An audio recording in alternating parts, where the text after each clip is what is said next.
Recording. All right, welcome everyone. Welcome everyone watching this this interview with Kelly Mulzet, my dear friend. It's been it's been a while since we talked, but Kelly's always on my mind, and Kelly has played a very important role in. I am already laughing. Played a very important role in my say development as a seducer.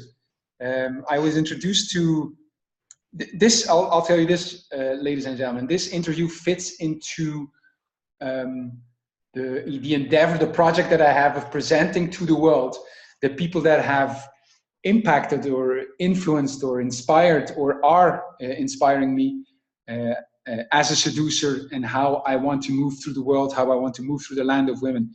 And Kelly certainly is one of them. I was introduced to Kelly by Zan.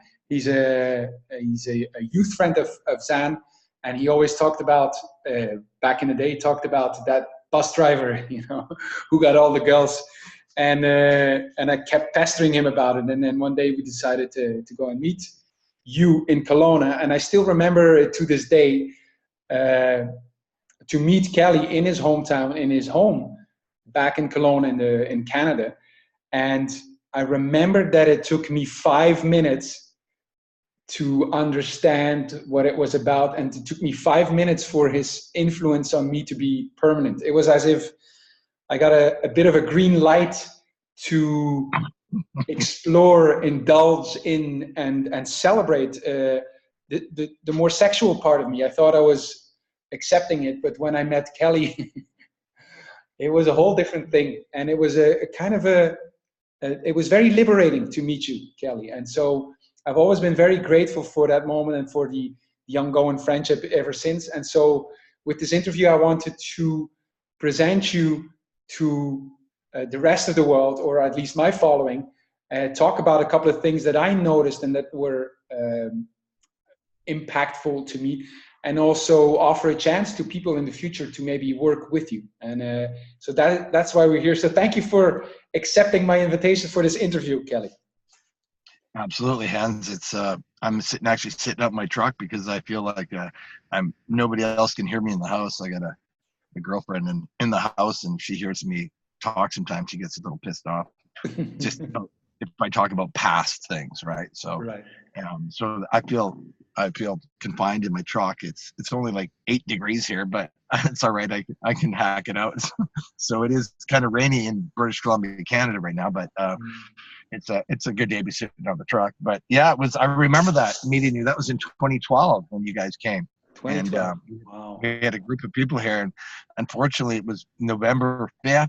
I remember the weather wasn't so nice, about the same time of year, and so we did have a couple students, I remember, and we had to take them out on the town. And I remember half the nightclubs were closed. You remember that because they had to pick a week.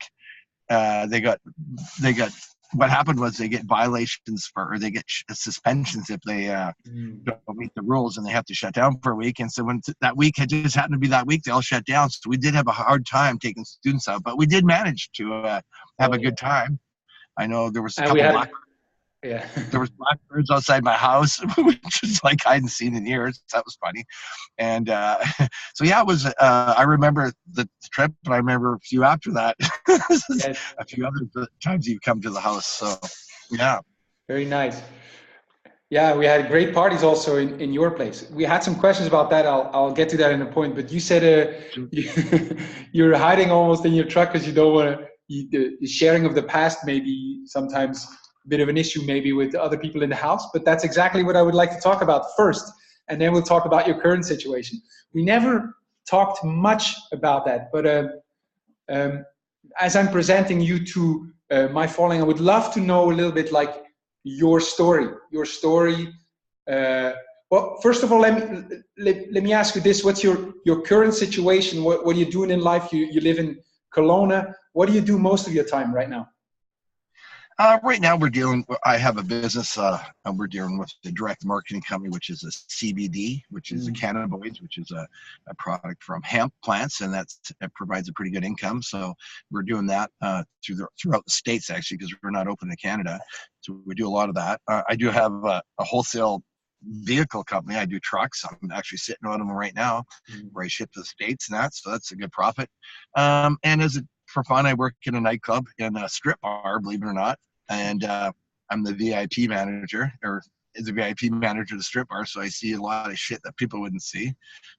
It's not my first gig, and it's a nightclub. I used to work in a nightclub when I was 20 to 25 as a male waiter, serving drinks to where there was actually male strippers. So I'd serve drinks to girls. It's all 100% girl crowd for years and years. So at quite a young age, I'd been accustomed to nightclubs and dealing with women. And of course, the more you deal with them, the more you know about them. So that was kind of how I started out my youth. But right now, I plan to go into the States again soon, as soon as it gets cold here, I hope. We'll see what happens. But until then, I just hack it out here for the next month and until it gets cold. How old are you now, Kelly? I turned 56 in June. So 56. when I went to school, there was no history. when most of you guys went to school, you read about guys like us. So, yeah. So let me ask you a little bit about your youth. Were you raised also in Canada? Where are you from? Where were you born? Yeah, actually, I was raised in a town just north of there, about an hour north. Is actually where I met Zan for the first time back in 1985, 86. So back then I was like, do the math, 24 years old. And yeah, so me and Zan lived in the same town for a couple of years. Or I left about 5-6 years later, like in 1990. And I think he stayed there for a couple more years before he left. So yeah, I still hang around. My parents are there, and but I'm not too far away. I see him once a month. So you had your youth in a normal youth, or? Yeah, I was raised on a farm type thing. You know, I would carry a gun down the road, you know, to go hunting into the bush. Now, if you did that nowadays, carrying a rifle, a 12-year-old with a rifle, they'd have the SWAT team on you. So it was a little bit different back then, obviously, than it is now. But yeah, on the farm countryside, horses, that kind of shit, you know, and I just couldn't wait to get away from there. And the day I turned 18 and graduated from high school, I actually moved to Vancouver, the big city, and that's where I wanted to be, to the big city. Well, do you remember the first time girls entered your life, and you considered girls? Well, you know, it's funny that you say that, because when I was raised on ranch, I was into horses when I was like grade 5, grade 6, maybe like 10, 11, 12 years old. And it was funny because I was riding horseback, you know, like with all the girls. There were all girls that were in the English saddles, and I was Western, but I hung up with like 5 or 6 girls all the time. It was so funny because, you know, like all my friends in school are like, oh, you fucking fag, you're fucking with horses and shit. You should be playing hockey, man. Like, you know, macho shit, you know, like man stuff. I'm like, oh, really? Yeah. So, and I played hockey, but I just hadn't played organized hockey at the time. So then the first time it came out, I'm going, because I could skate, I could play hockey. And I went out the first time, played hockey with all these kids, and like I'm 12 years old, and what's the first thing you do? You take your clothes off, and you're in the shower with a bunch of fucking naked men. I'm like, who the fuck are the faggots here? You guys or me? Naked cocks hanging out, and I'm hanging out with a bunch of girls at a riding stable. I think you guys got it all wrong, you know? It's so funny you say this one, because just today I wrote about the very same thing. I remember being with Shireen, a girlfriend, back in Montreal in 2008 or 9 or so. And she invited me to a Kizomba class in Montreal. And it was 32 girls and me in this gym, which was weightlifting and then classes. And I remember enjoying myself, Kizomba, with all the girls. You know, I don't care for Kizomba, but there were 32 girls. And I remember all the weightlifting guys looking through the window, and I could see on their faces they're thinking, that guy must be gay, you know. and all I could think is like, don't you get it? Don't you guys see what's happening here? You know. So that's funny you say that. So you did the horseback riding, and that's 12 years old? Yeah, and then, you know, of course, you graduate into motorcycles, dirt biking, and I remember going to my mom used to send me to a church camp every summer, and it was the summer of that Elvis died. It was 1977. I was 15, and I remember going to this church camp. It was about an hour away from my house, And every day, there's so many girls at the church camp, you know, and I was 15, and there was lots of pretty girls. And after day 4, one of the camp counselors comes up and says, points at the dock out in the water and goes, "You see that? You caused that." I'm like, what did I cause? "All those girls are there are crying." I'm like, "What do you mean crying?" Well, and then I look out there, and they're all 3 girls I'd been with. Like, you didn't sleep with them, but you hung out with them, you held their hand. Back then, you held their hand, or you can hear your girlfriend, right? So after day 4, I've already been with 3 different girls. I realized, okay, I got a problem. And these 3 girls are then the dock crying about me, and I'm like, oh, God. So, yeah, it came at an early age. I realized, okay, well, just be yourself, and this is going to happen. And just don't lie to him. But me not lying to him, I became a problem. I just said, hey, oh, no, I like this girl, and I like this girl, and I like this girl. Oh, well. So yeah, you liked girls at that time? Like, it was, what were you liking about them? Well, you know what? Like I say, at an early age, I just started hanging out with girls at equestrian centers, and, you know, like at horse places. And I'm like, girls are less house than hang out with guys for me, because they're just friends at the time. But I mean, like, I don't know, you just became accustomed to hanging out with girls. And when you're out there in the farm, there wasn't a whole lot of guys, and there was a bunch of girls at a riding stable. That's where you hung out with them. Yeah. And so dealing with girls has always been natural to you. I have more friends that are females than guys. You know, like, it's sad to say, but I have female friends, and I think probably everybody does, that actually, you know, I have female friends that I do not sleep with, but they do know way more about me than my actual girlfriend does. Just because I can be honest with them, right? You know what I mean? You can't always be honest. Not that you don't want to lie. It's just that you don't want to talk about your past so much, or traits, or dirty secrets, or anything like that would offend them. And sometimes that happens. So yeah, I think everybody should have that one member of the opposite sex that they can tell everything to, that, you know, that they feel comfortable. And also you get input back. And that's the most important thing, is to find out what the real input back is when it comes to women. Do you, and especially when it could be for clothes, could be decisions, could be the way, you know, like the way you dress, just that kind of your attire, everything. I always like the girls' input, not guys. Yeah. Did you did you ever get your heart broken as well? Like I say, you always remember the person that broke your heart.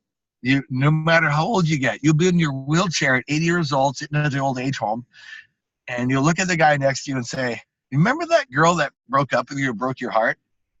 And you won't even have to say a name, because they'll always remember to the day they die that girl that broke their heart. And it's the truth. When I was 15, I met a girl in high school, and she was a top athlete in school, 6 foot blonde, hot. And we were both 15. Actually, she was a month older than me, and she was my first love. And well, that summer of '78, which we were 16, I remember we went to the movie Grease, because it was just came out. And right after the movie, she was kind of funny with me, and she's like, I got something to tell you. I'm like, what? She was, well, I got picked up in a university in the United States to go to a university. I'm going to finish my 11 and 12, grade 12, and go down there as a basketball. I'm like, oh, so you're moving? Yeah. So we're not going out then? No. So we broke up, and I was like, oh, fuck, that will never happen again. That feeling, that lump in your throat, I couldn't eat, you know, a lot of that shit, the feeling when you break up with a girl. I'm like, well, that's not going to happen again. And I don't know, it hardened me up. It put in this rock wall. And every time I ever feel like there's something in a relationship that's not feeling right, I just bolt. And it's a sad thing, but sometimes maybe it was a good thing that happened to me at a young age. So you do what when something happens in a relationship? As soon as I feel something's wrong in a relationship, like just something, anything, like I'm this kind of guy that goes, well, that's it, I'm out of here. You know what I mean? Like, and I don't know, I bolted for so many times in a relationship, just laughed because I just felt something was wrong, or didn't go my way. Right. Maybe if it doesn't go my way, I always feel like I got a pretty good sense, I'm out of here. So say, yeah, a lot of girls said, why did you break up with me? And I'm like, I don't know, it just didn't feel right.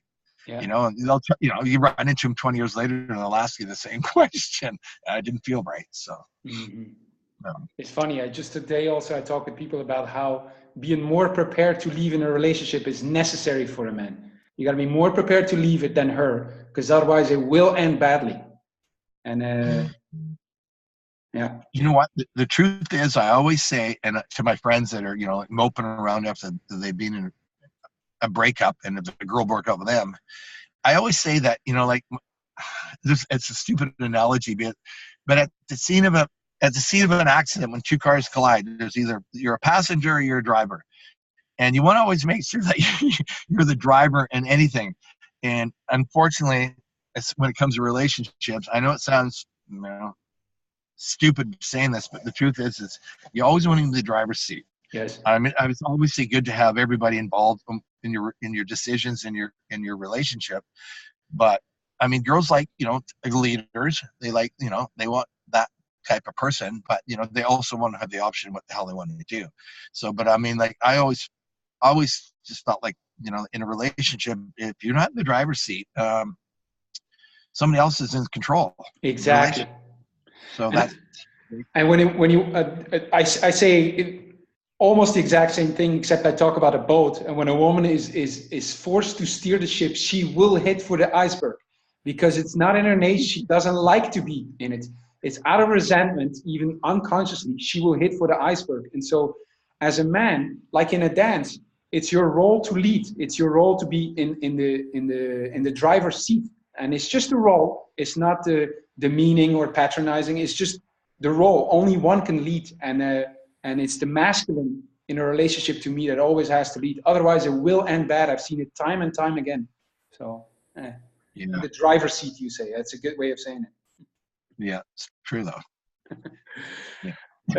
And so your heart got broken at 15, and then you went into your 20s, I guess. What happened then? You moved to Vancouver, you said, or when was this? Well, I was in Vancouver for a year. Then I moved to Los Angeles to be, you know, bigger and better things. And I saw the bright lights and saw everything going on, and saw what drugs did to people. Saw, you know, the addiction of what young girls wanted to be movie stars and have to do their cocaine to stay slim 24/7, and that really kind of haunted me.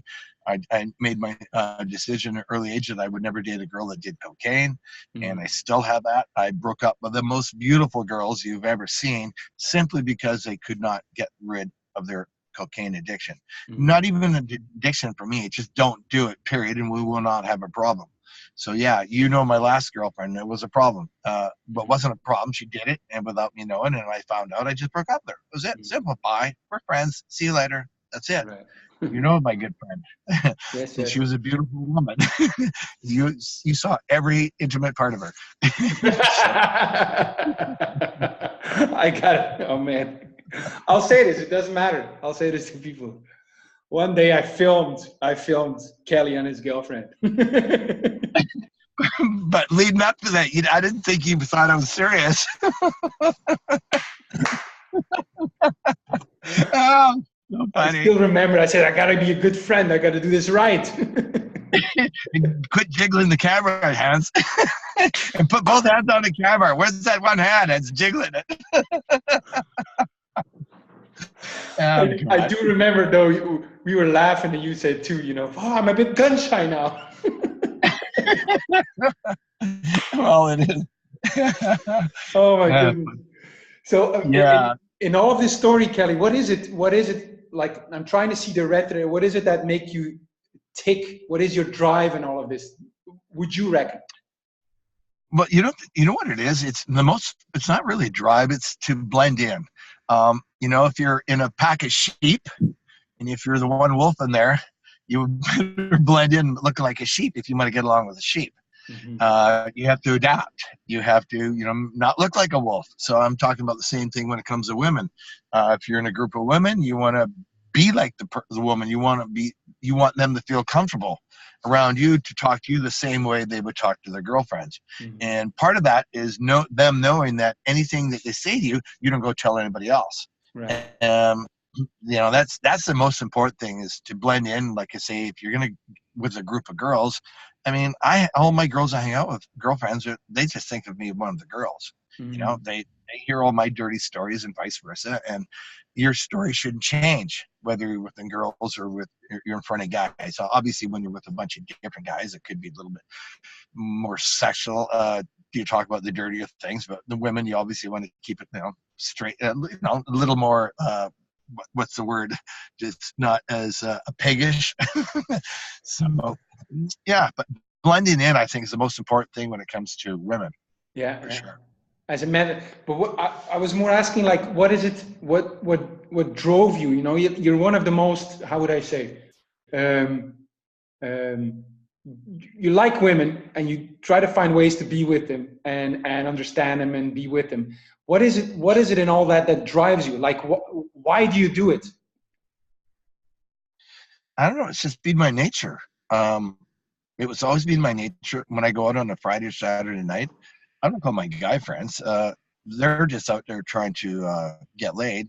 You know, you have to remember, and when I go out at night, I go out with a bunch of girlfriends, and you know, like I say, women are like seagulls. You know, I've said this when I was 20 years old. You know, if a couple of seagulls are down on the field pecking away at something, the rest of the seagulls see them pecking and see what the hell's going on. They want to come down and see what the hell the seagulls are pecking at too, what all the interest is. And if you're always hanging out with women, women feel comfortable around you. More women come around, feel comfortable around you, and that's kind of the way it is. And for me, I've just been I've always loved women, and I've always just been friends with women. So Yeah. the more you hang out with them, the more you learn about them, and obviously the more women are attracted to you by hanging out with women.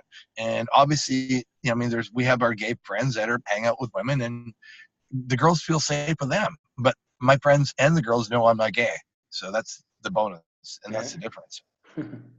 It's good that you instantly move into like to like that women are attracted to other women, being validated by guys. Because I think when I met you, there were two things that I noticed very clearly. One was the sexual thing, and I'll get into that into a minute in a minute. But the other thing is really how you had set up your life in such a way that it just facilitated for women to be around you. So and since then also that my theme number one or theme number zero in my course is always preparation, which means what are the structural solutions a man has in place so he is more often in the company of women that fascinate him, or also logistics, like what can you do so you're more often in the intimate company of the women that really fascinated you. When I met you, it was like worked out perfectly, you know. So the place you live, where you live, the house you live in, and then also the parties that you were organizing. Let me run through it this way. Is Kelowna a place where for you are the women that fascinate you? Well, Kelowna is just a big enough town. It's like 150,000 people that you kind of know everybody. And when there's somebody new to town, moves to town, everybody kind of gets to know that they're new. It's so small enough to know everybody, but it's still big enough to, if you don't want to see somebody, you don't have to. You talk about the party scene in this town.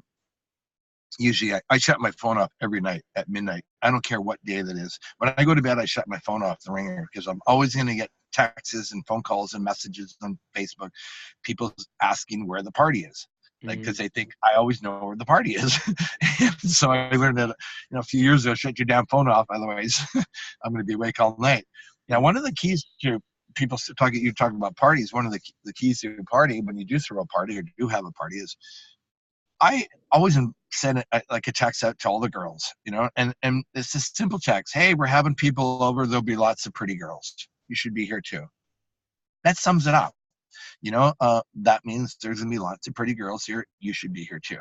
That doesn't, you don't have to come, but when they have that onus on, they're like, they'll say, oh, then they don't have to say, well, who's going to be there? Who are the pretty girls or whatever?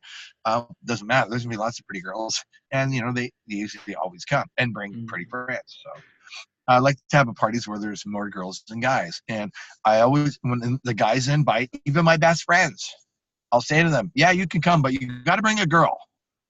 You have to bring a girl. Bring one girl at least. I had one of my very good friends show up at a house party of mine with 6 dudes.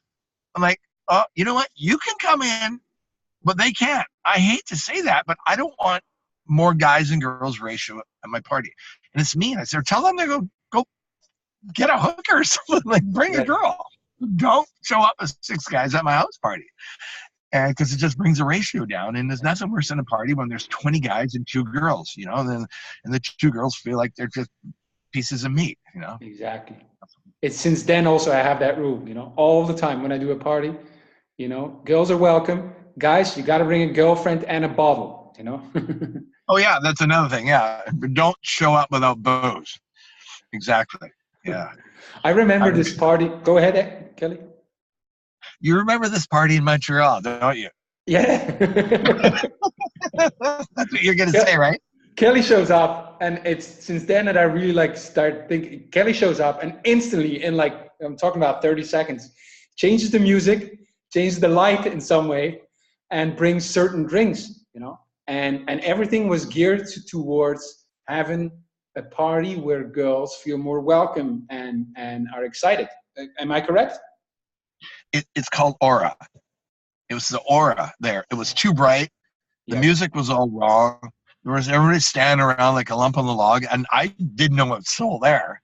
Or did I? Did we? I don't know. And we just walked in, and I'm like, "What's going on? Like, why is the light so bright? Why? Chicks don't like bright lights, you know, because they all think of their little flaws and, you know, their makeup or whatever, right? So you don't see too many nightclubs with bright lights, right? The same thing should be with a house party. It should be just a warm setting. Yeah, and I said right away, I started doing shit. Get the ghetto blaster out, get the music on. We run across the street, bought a bunch of brews, brought it back, put it on the counter, and we had a party. Yeah.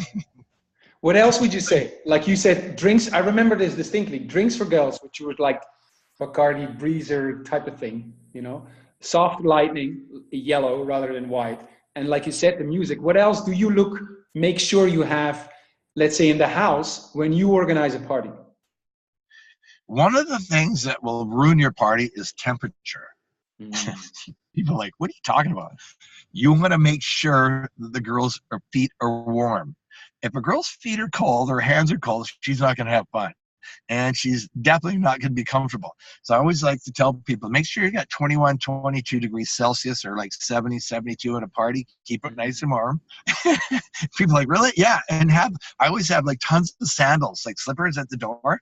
So girls, if they want to take their shoes off, which they don't have to in my house, I always say, here's some slippers, keep your feet warm, keep comfy. And, you know, and then the couches will have blankets on it. So, you know, like everybody on the couch would be like 3 girls under one big blanket and Kelly under in the middle of it. No, and, you know, you just kind of want to keep that kind of thing. And believe it or not, it's actually a red light at a party. That's actually that nice, that red glow that if you go to a strip bar, just go into a strip bar and nightclub and have a look at their lighting and say, if you're going to have a party, make sure it's the same type of lighting, you know, obviously low lighting, and everybody looks better. Yeah. Right. Including herself. Or especially yourself. Exactly. Especially what do you like? I want to say this to the guys too. You know, we could talk about the arranged structural solutions and also the logistics, but it is also in the way you interact with women. It's good that you gave all the examples before, because what I noticed with you, you're a bit like the night mayor with in Kelowna. The night mayor, you say hello to everyone. You're very kind to everyone, very generous with the men and the women there, and it's constantly in and out. It's not this it's a very giving, generous spirit, I would say. Do you have any particular, this is my observation, do you have any particular recommendations for guys on how to behave when in the nightlife, especially for example in parties that they organize themselves? Well, I think being respectful. I know one time me and Zan were on a trip with Stan, in a motorhome trip. We went up to Whistler, and we walked into a bar where we didn't know anybody, and there was this good-looking dude. He had 4 girls. So how do you get into that circle of the good-looking guy with 4 girls? And so Zan was funny. He was looking. I said, "Watch." And I walked up, and I'm like, "Hey, buddy, I gotta know, what kind of cologne are you wearing? Is it called Surefuck? Because you got all the pretty girls, and everybody else has got nothing in here." And he just looked and smiled, and I shook my head. I go, "I'm Kelly. I'm just fucking with you." But like we were just wondering why you had all the girls and what kind of cologne you're wearing. He laughed, and then, you know, right away being submissive to him, meaning going, you know, you give him compliment him. And right away, okay, hey, this guy's cool. He introduced me to 3 girls. And then it's okay. It was nice to meet you girls. And, then we walked back to the bar. And then 5 minutes later, they were walking up to us. And then I'm like, oh, what kind of, you guys want some drinks? And we ended up partying with them the whole night. And basically, they were the hottest looking girls in the bar. Mm-hmm. To know where you stand, like never have a show, you don't want to be you don't want to be the dick. You don't want to be the guy that in a bar where, you want to have a smile on your face, and you definitely want to, show respect to the guys and obviously girls. And it's small. It depends what size of town you're in too. If you're going into a brand new town, you got to know your limits. Like Yes. I always tell people, like, you just don't go up to, like I was hanging out with I have twin brothers. They're 23 years old. Good looking kids. We went to a nightclub one night, and they're hitting all these girls on the dance floor, going down dancing with them. And I grabbed them by grabbed the collar. I go, come here. I said, do you think those 3 girls are by themselves tonight? Well, I don't know. Did you do your homework? What do you mean? Did you do your homework? Who are they with? And because we're in a new town now, I said, we don't know anybody. And you're just going to dance with these 3 girls on the dance floor. Do you think they're by themselves? Well, I don't know. Well, I said, do your homework first. And sure enough, what were they doing? They were sitting with 3 triad gangster guys. And I said, see, this is what the shit you don't want to do and get yourself in problems with. You do your homework before you go talk to girls. See who she's with, who she's talking to. You know what I mean? Like, just make sure you're smart. And it was something that they sat back and go, shit, we never even would have thought of that. I go, well, it's a start. Now you know. I'm going to start teaching you the few little things here that you should be looking for. So, yeah, know your surroundings, especially when you go into a club. You don't know.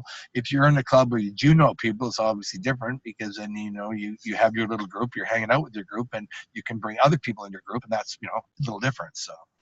Yeah, I noticed from you that you're like, you have an incredible social awareness. Like, I remember even when we were in a club and I would say, did you see those girls? You were, of course I did. You're almost like, almost like offended that I would ask that. Of course, come on, man.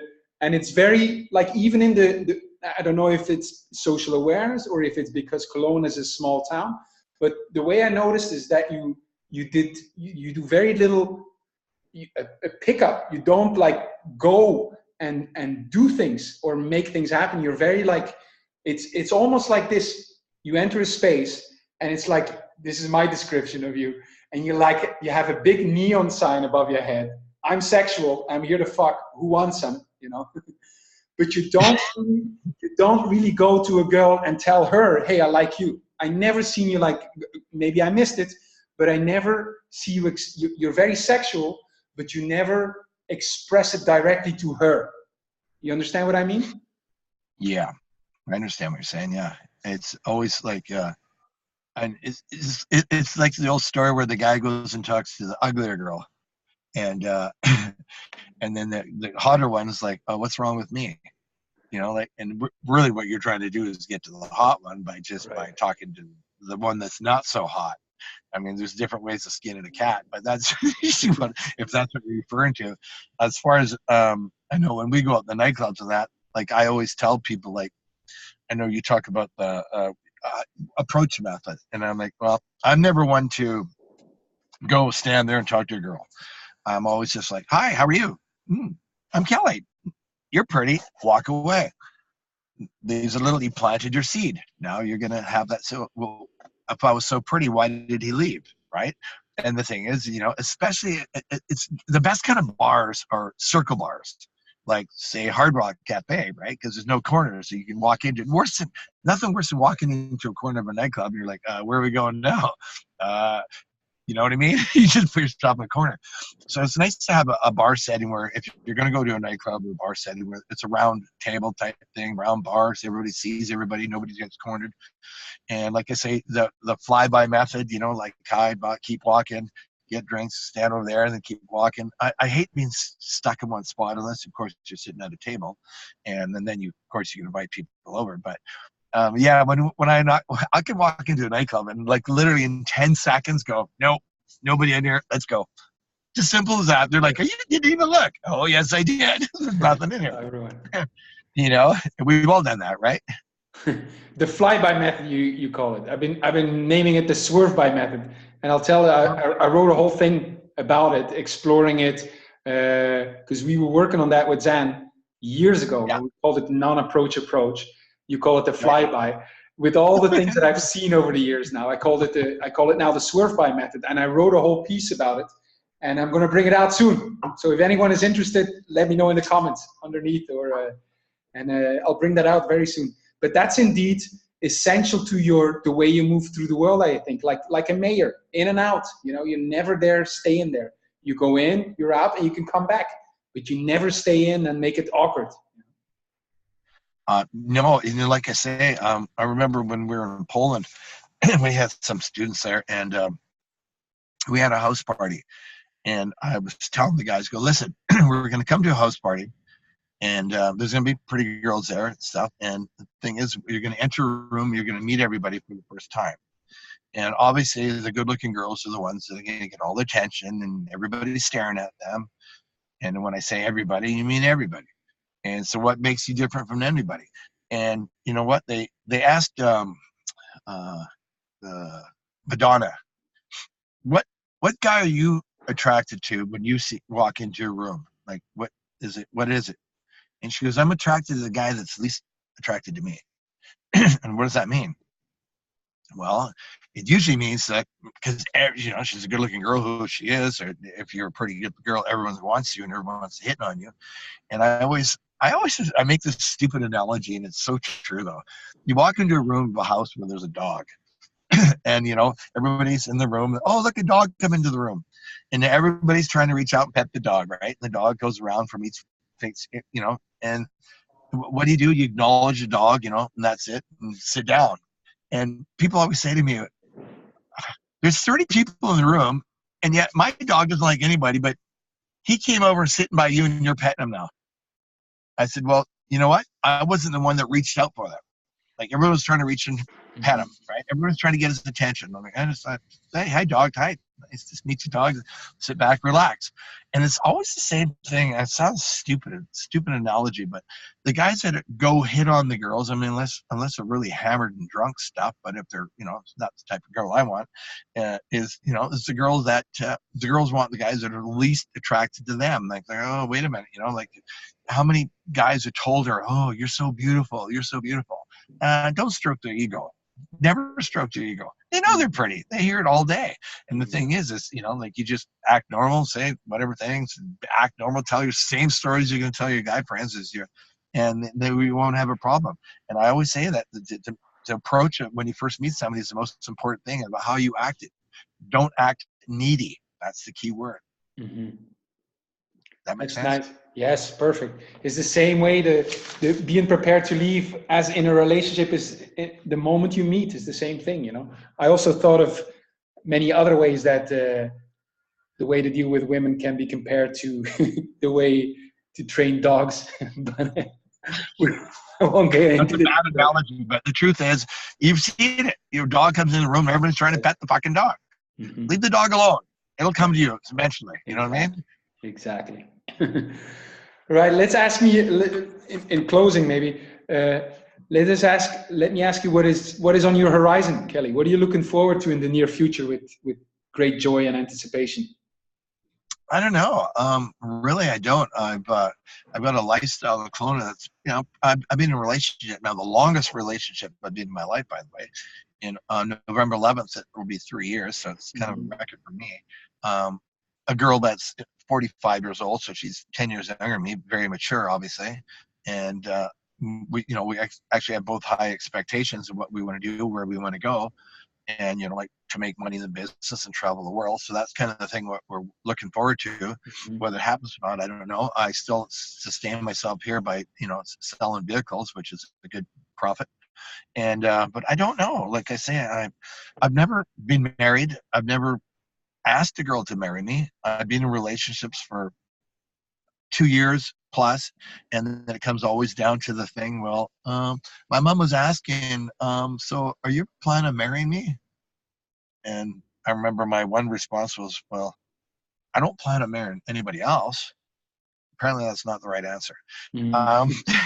Lasted 2 weeks after that, and and usually it comes down to the wire. There's always the girls at first. They always like, no, I don't want to fall in love. I don't want to get married. And it's usually the single or the younger ones that say that. But the truth is they all want the white picket fence, which is and kids and stuff like that if they don't have kids. And you just have to expect that with girls, because we're the hunters, they're the gatherers, and that's the simple fact. They like to keep the household going, and that's the way it is.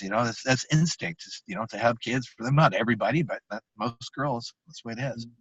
So yeah, I don't really have any ambitions. I'm pretty well set to do what I want to do. I do want to travel more. I do want to come over to Europe more. Definitely going to plan to come over there next spring, the summer for sure. Great. Definitely come see you too. So we just have to line that up. Always welcome. I'll take care of you. What are you grateful for in your life right now? You know what? I always say this, and I'm grateful that who I am, and what I mean by that is I always say this, and it sounds so, I don't know.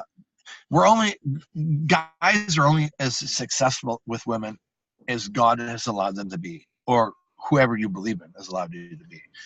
And the factors that are in there is what either you're rich, you're good looking, you have a good physique, or you have a good tongue. Now, if you're blessed with any of those things, you're going to probably have a good life when it comes to women, whether it's business, with brains, with your looks, or maybe you're a porn star with a 12-inch cock. These are all traits that women like to be with, right? So, you're only as promiscuous as God allows you to be. And that's exactly what I think it is. And for me, I've been blessed with just being able to, know what to say, when to say it. And always remember, I always tell guys, you have 2 ears and 1 tongue, because you should listen and be more than talking. And when a girl talks, you listen. Shut up. Listen. If she's talking, she likes you. While she's talking, don't interrupt her and tell you some bullshit story. You know what I'm saying? Just listen. And if you find something in common, I always say the same thing. Find the common ground. I've said this before. If you're in a nightclub, you probably don't have much in common. If you're in a house party, you got lots in common. What?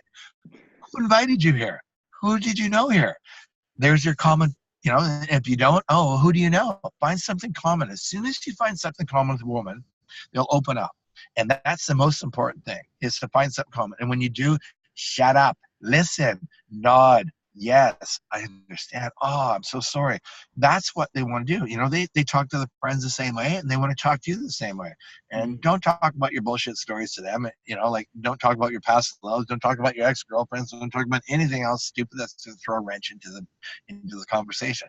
So that's kind of the thing. You just have to be gifted with the tongue to realize that you have to say the right things at the right time. That's all. Seduction is in many ways, and you're a great example of that. The art of not fucking it up. You know what? You said it right. I have so many friends that are good-looking dudes, and 10 minutes later they come over and go, "What happened?" I probably fucked myself out of that, or talked myself out of a fuck. I'm like, because I remember how many times I had a buddy in LA that used to say to that, "What, did you talk yourself out of that fuck?" No. Yeah, at a young age you learn, and you get older you realize what you have to say, but not to say. That's all. Great. Super, Kelly. Well, let me tell you to anyone watching, when I visited Kelly, 5 minutes it took, and it changed my life, and he's been coaching since then. He's accepting people. He's also willing to travel to good cities. But if you get a chance to spend any time with Kelly, I really strongly recommend it, more than anyone or any other seducer that I know. I would recommend spending time Thanks, with Thanks, Kelly. buddy.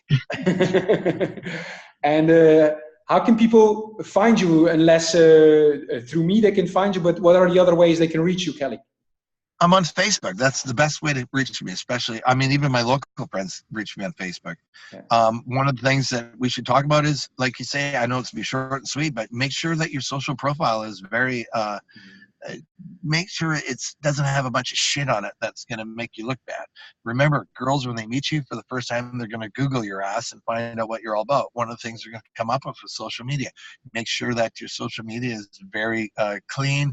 Make sure it's presentable. Make sure you're holding your dog and your picture and your puppies and everything else, your kitties, right? Things that make you present yourself as a man, as a really nice guy. Yeah, sure, you can have pictures with lots of girls, because I think that's great too, because it makes you look that you're comfortable around girls. So, but Facebook is definitely the place to probably get a hold of me, and to honestly, if you're going to meet a girl for the first time, that's what you want to do. You don't want to tell them about yourself. Go, oh well, we should add each other on Facebook. Yes. She's going to stalk your Facebook profile the second you leave, just to see what you're all about. Remember that, and that's when you want to keep it clean. You just don't want to talk about politics. Don't talk about religion, because you're going to annihilate yourself by doing that. Just make sure that you have a great social profile. One of my best pickup lines, from experience, is this one. I give my card or my name and I say, Google me. Oh yeah. And if that works for you, I remember this girl said, nobody ever said that to me. Google me. And then of course, really, something that must be something that is acceptable and is not offensive in any way. So I know it's funny, because I said that to somebody one time. Somebody said, "What's new with you?" I said, "Just Google my name." Like, what do you mean? He said, "Google it." And he calls me back. "You're in a plane crash?" I go, "Yeah, like a month ago." It's all like headline news that we survived, and now it's all in the Google thing. Like, everything's about Google. Actually, Google's not so good sometimes. I Googled my own name a couple months ago, and it came up. Yeah, a guy like Kelly and Zan who slept with thousands of girls. I'm like, really? Who puts that shit on social media? Like, really? Like, that's not, and that's something that you don't want a girl to see. You know what I mean? Like, slept with thousands of girls. Oh my God! Like, who puts that shit on there? Oh, really? Man, Kelly, that crash. Blessed we are, I'm blessed that we still have you with us, because that could have been a little different there. Yeah, no shit. All right. Well, Kelly, I want to thank you very, very, very much again for talking to us. Anyone who wants to find Kelly and cannot find him, ask me and I'll put you in contact. And like I said, I really recommend spending any time you can with him. And until we see each other here in Malaga, maybe, or in Canada next summer. Yes, I was in Malaga. Yes. Yeah. You're welcome again. All Excellent. Right. Thank you. Thanks for the chat. Thank you, Kelly. All right. Talk soon. All right. Bye-bye. You bet. Bye-bye.